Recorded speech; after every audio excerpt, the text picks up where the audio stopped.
Kanami pite tu ka la popular government sim na ding thu MLA ho dan le galkipa na esan ten phai sunga ku na in no do zowa akisin kisa an ho aphalang aselang ani lang tu sei thei hi tampi a omin mi pi hon jong MLA ho hi people's representative a hi zalovin ano to no ho athil bolu om chano idei na ho idei lo na ho I ho ivet tu hi le akive dong thim tan lungdon jong hle ta vin ichi hoji hi mi pi ten om chan ho ipi agelowa galzo patna chiteng le tu ka la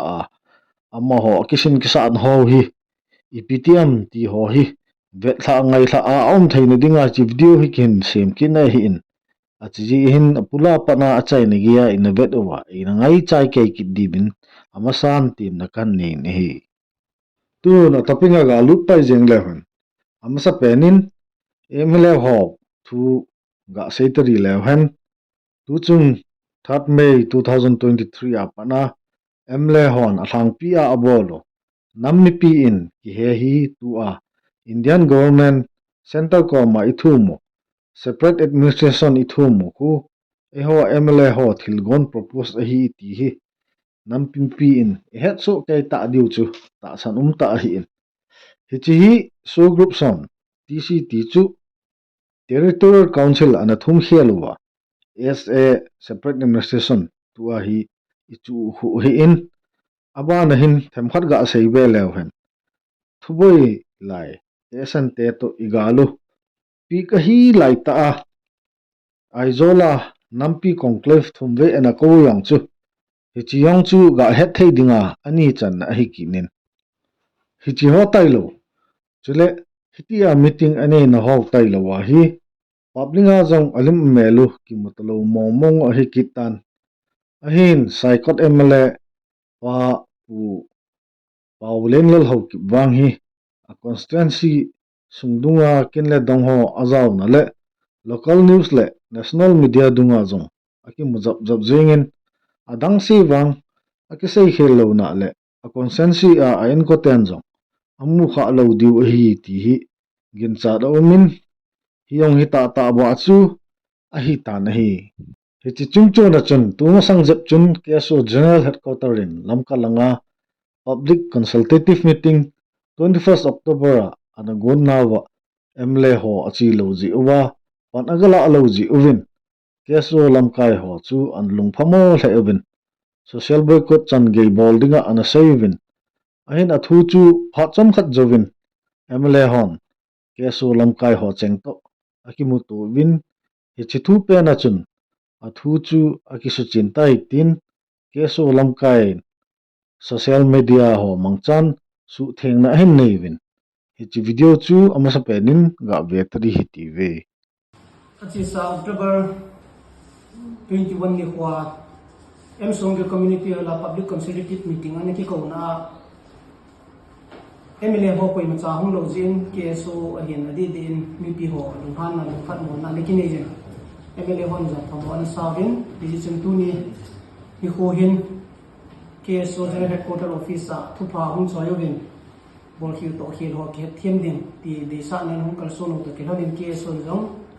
ma ba ngai ta bangam ki lo na ding in aki ki ho pi in tu ni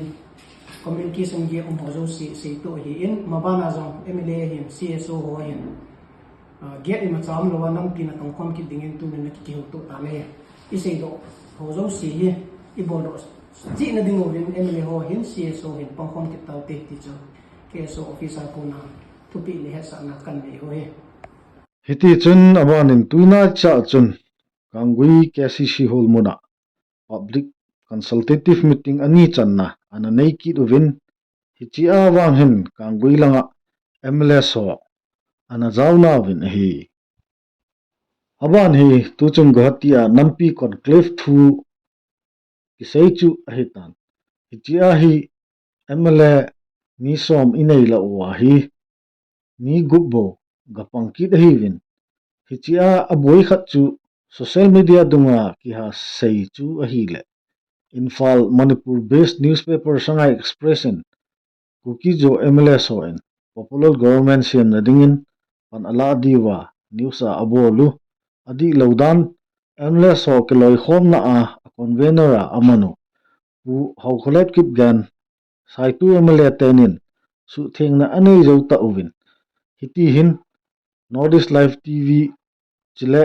state newspaper phabep le electronic media hon Kuki-Zo MLS la a mursanglur sanate le lamka MLA pa LM khaute chu popular government a join abol honding zawl honding in muntina akisaitan ta san theita ahi na chu amani hi tu chung gohti a nampi conclave a zong zaw kit thon lo hi in hichia hi amani hi anampi ho ken theina yo se nung suna popular government kisem na a zaw hlon go hilon hitam ti hi mipi lung op kai na chu ahitan alangkhana tu chung center a kuna BJP National Secretary BL Santos le Northeast in charge Sambit Patra in Infal hungpha hlon le Manipur hi popular government sim do a umding umloading thu hi e sante boi chengjeng wa hi in hi chithua jong hi e ho MLA ho Sisipur ahungvilwa zong EPI asaiwa iti ke ho waham ti zong hi tu chan ge ya ama ho akuna ima ki hello hi ki nin itia hi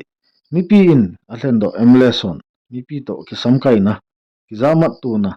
anei lo dan hi mipi akuna ima expect anei lo hitam alo le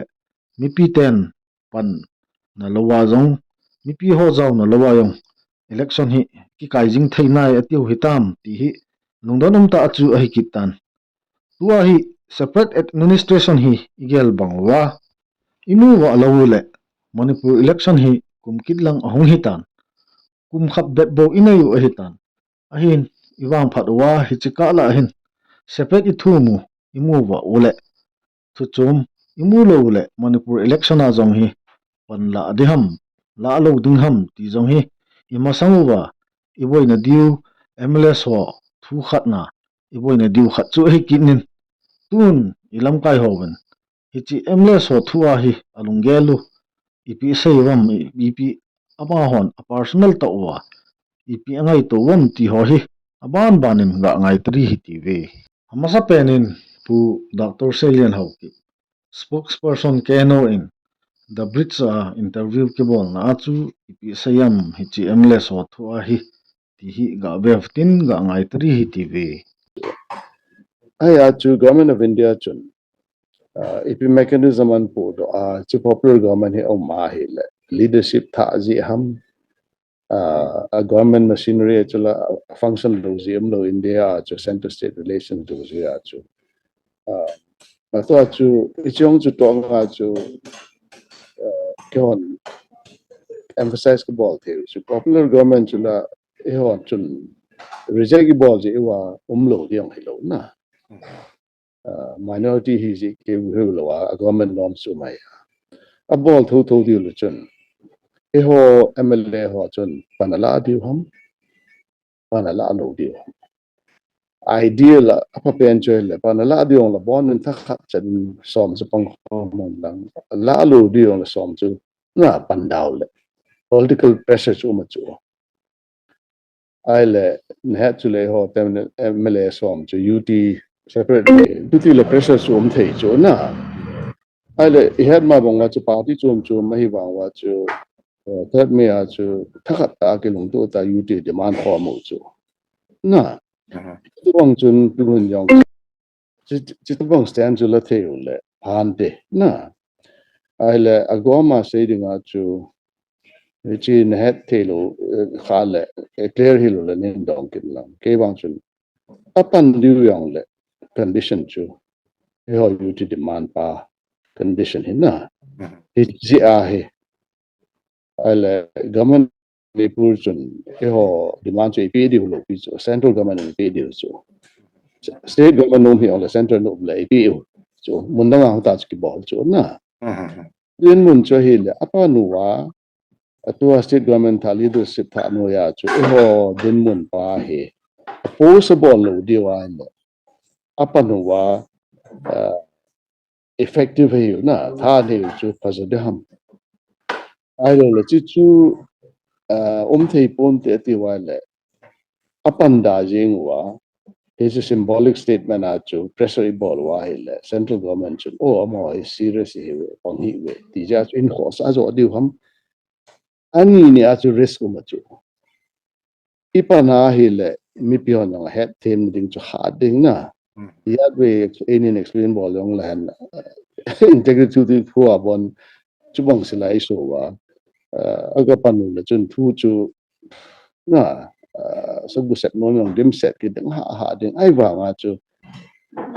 nam movement na chu nam lam ka he na chu government of India ni EPI wa chu na ke na ko na chu ipan je wa chu demand chu ma chal ding hi le chun risk la ngai ta chu miu si in amen at the achule this is lading ti chu hola chum lo de ko me ko ma ngom lo chu chu che lam ka chun hoi lai gam yong le ami pi ding a chu gel po le a hi po le a decision la chu risk factor umai chu this is some on risk factors an la di ham chu ka po na a chu ka sei ba chu apa nu wa yong le a condition chu e ho you to demand je a chu to mobilize wall thai na ding cha tha nei na thai ding ja chu a government a chu ma hi chi condition a chu pana som chu tha na pan da chun te ta ka khat rin ama sapa government da kong chun assembly a chu ka chi yo ngai lu pi chu online a bol thai su ke all taking online a bol thai chu a thum dan chu wa chu state government chun hello khan bol ding ala som chun a ki resign jing ala government chu the ham chi chu la power jo chu ipan lo sa nga na a government a chu e chu gel nga ya aya a ho pen chu som chu tha kana chi diu nam ti chu ken ka poi ka te na on ha do pi chu a conclave fa decision ki la thei lo na chu som la chu gu nga ni cho le khat chu wong sang wa te ya khat chu le ta ya ani ni la dam lo chi ya chung thei lo ni cho hi le EPI hung lo ham invitation chu ki bola an sei lo chu ale chu DINMUN na chu som chu tha khat chana chu condition chu UT demand pa chu yong da adin the lo chun pa ya adin khat apal lo ding da tha khat adin chu de ma ya a ball lo di chu ki sei the lo chu ta chu khat right chu ni ka ti ya na right chu exercise a ball wa le mi pi ni pi sei dam ti chu ki da chu na chi jong ka the poi ka te aban in tun pu Dr. Chinkhol Thangsing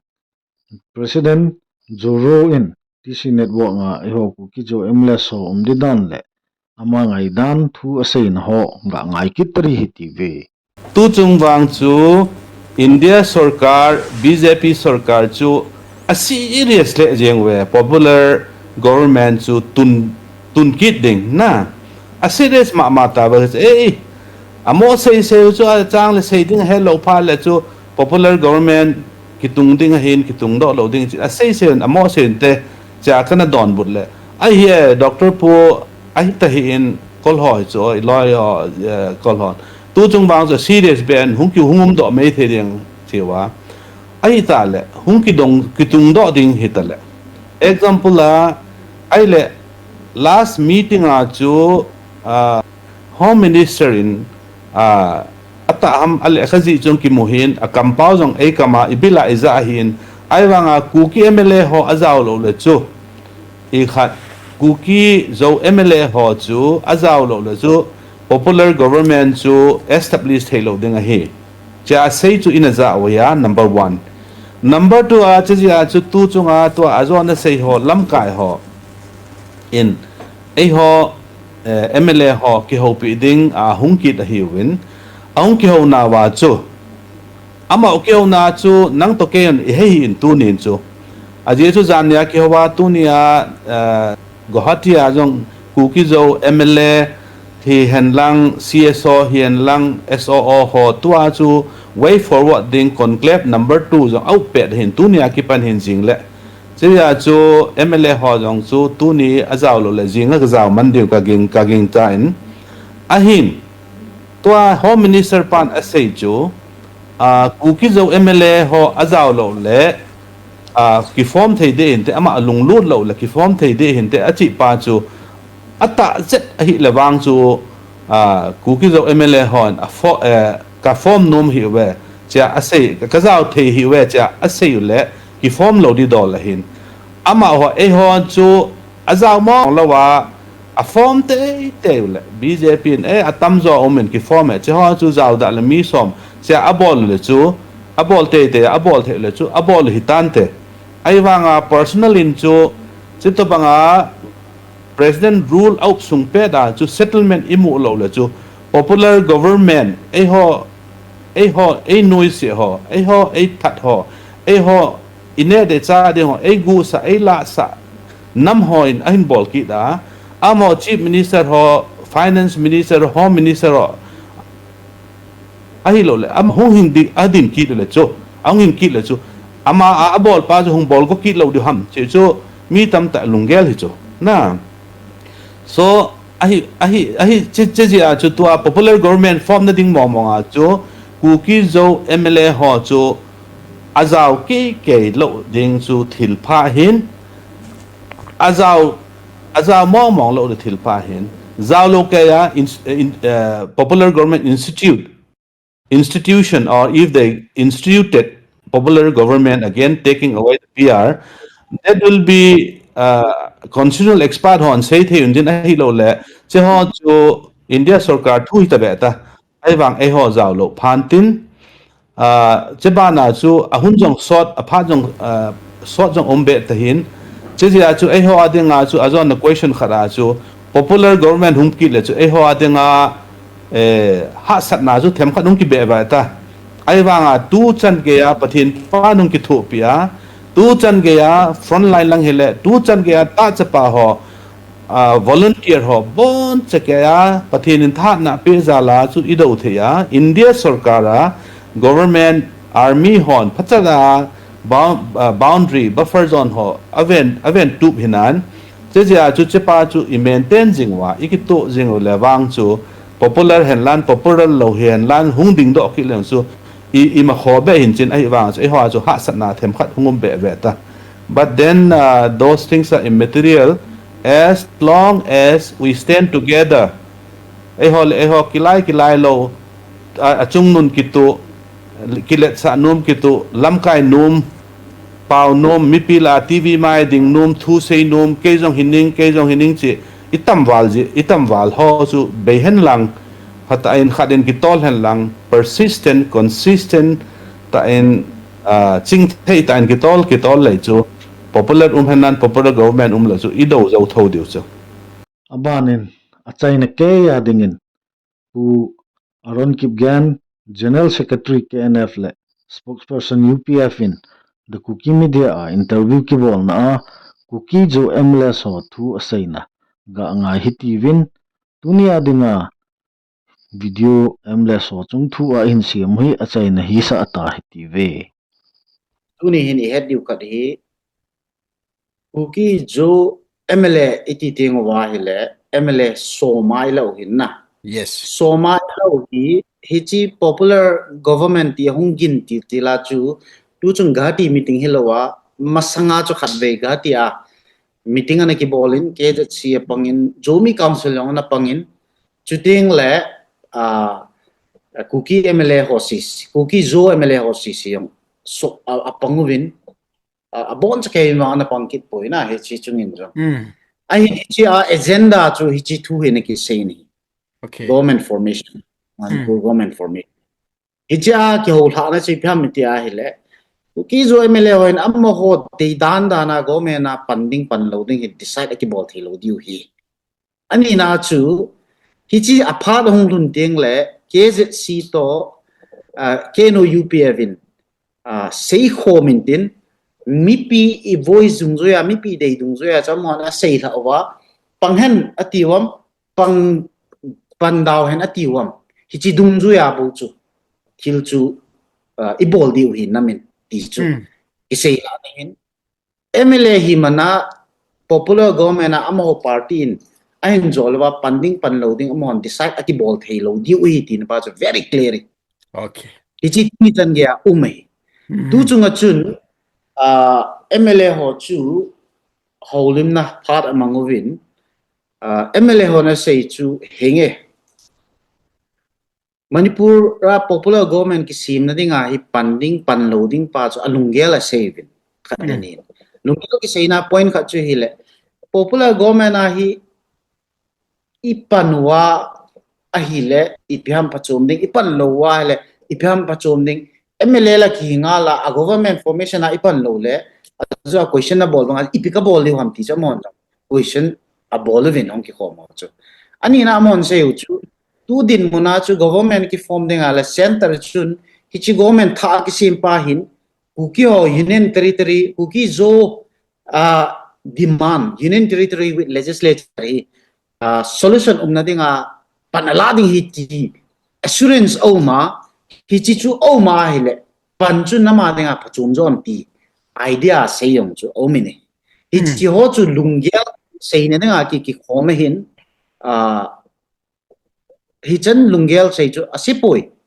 alang khana aphazoyong himai the ahin tu ni ai say chu nei leite in number 1 government formation ai Kuki-Zo MLA hoi panghiu hen ti chu EP comment mo ba number 2 hichi chu central government in ai lo le meite MLA ho chun Kuki-Zo political demand union territory with legislature chu new government hin except a bole ai lo wa le solution na dinga panala ding hi tina lo lai hi to I say chu just hypothetical ho idea I say win there's a two chunga chu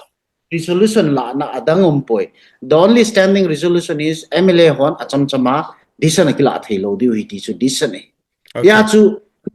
MLA ho government formation a pangdi ho hitai ki tina poi ki tina chu chi chu ya chu ke no UPF in jong tu chunga NAMPI conclave ki bol na ako na news khat hung do Kuki-Zo MLA ho chu NAMPI conclave ki seidung juin popular government pangdi hitai tia sanga express in news item khat han bol le alo thelawa chu e hon jong clarification ni bolwa chitabang thu chu se na poi panglo diu hi ti pa na pangdi hitai ti na poi ti chu clarification ni bolwen china chung chona ajo ka seitan Kuki-Zo MLA ho kiloi khom na convener in jong su chet na anein so mi pi ko ma ka sei no tu ni hin made ho in center pressure bolwa BJP leadership in Manipur government sim di tai tizong le e ho nam hin in pangdi he ki na poi ti so very clear